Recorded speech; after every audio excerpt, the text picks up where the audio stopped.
Meus amados, paz do Senhor Jesus esteja com todos vocês, que Deus guie vocês durante todo esse dia, que o Senhor faça prosperar o trabalho de vocês e que as atividades de todos sejam produtivas com a mão, com a força e com o poder do Senhor sobre a vida de todos vocês. Eu gostaria que você me acompanhasse aqui numa reflexão dentro da palavra de Deus, que está em Mateus capítulo 5, versículo 13 até o versículo 16. Presta bem atenção. Eu vou ser breve, esse vídeo não vai demorar muito. Aliás, esse vídeo nem vai demorar, vai ser uma reflexão muito rápida. Não vai tomar muito seu tempo não, vai valer a pena ouvir até o final.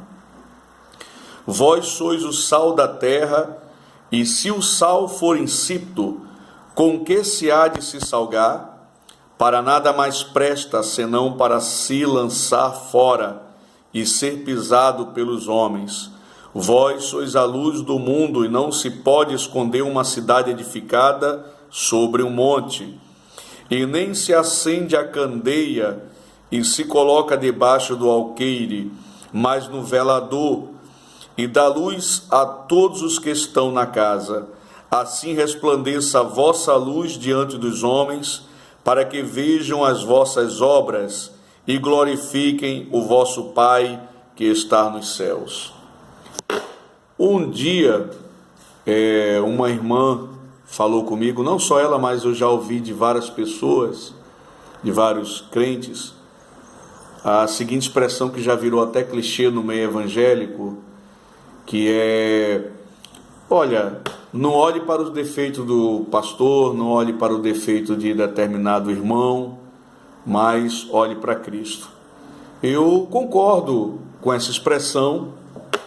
Eu acredito realmente, e é o certo, que a gente deve olhar para Cristo, o autor, consumador da nossa fé, e ter nele a esperança, porque Ele é a nossa esperança, Ele é a nossa salvação, Ele é a nossa redenção, Ele é perfeito, Ele é impecável. Mas há um problema aí.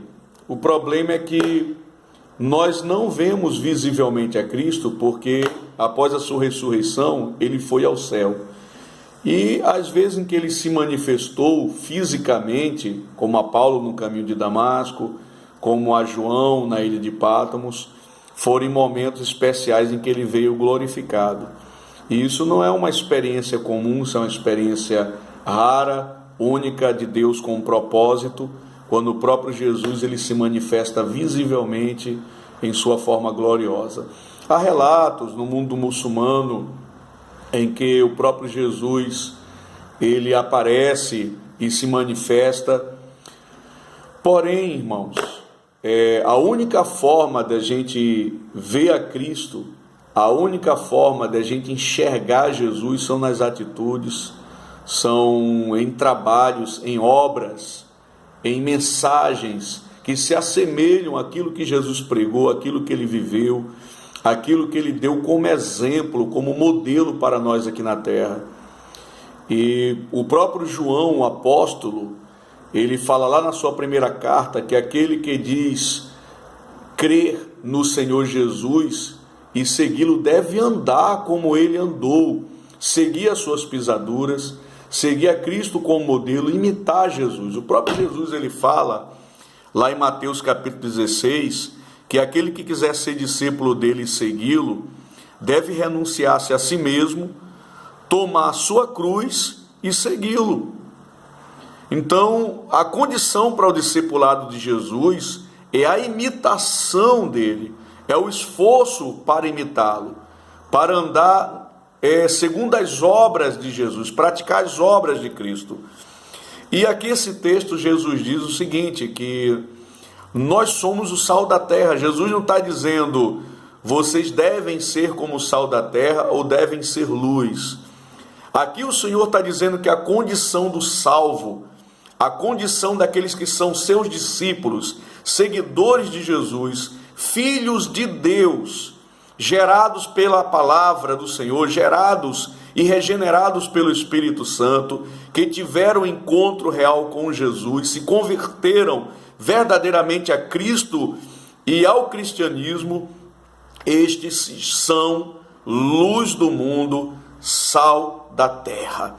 Ou seja, sem a igreja, sem os servos de Deus, a terra se torna cada vez mais podre. É como uma carne que ela tem que, onde não há geladeira, aonde não há freezer, e a única forma de conservar aquela carne, no modo mais primitivo, é você encharcá-la de sal, é salgar, como antigamente as pessoas faziam. E senão ela apodrece. E luz do mundo, porque, irmãos, o mundo, ele está mergulhado no pecado, está mergulhado em corrupção, violência, maldade, egoísmo.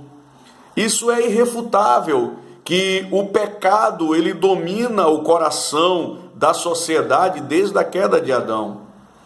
O que nós temos visto durante toda a história, na nossa realidade no dia a dia, é o predomínio do mal, é o predomínio do pecado, da imoralidade, da prostituição, das drogas, dos vícios, da violência, da maldade, da exploração, da opressão.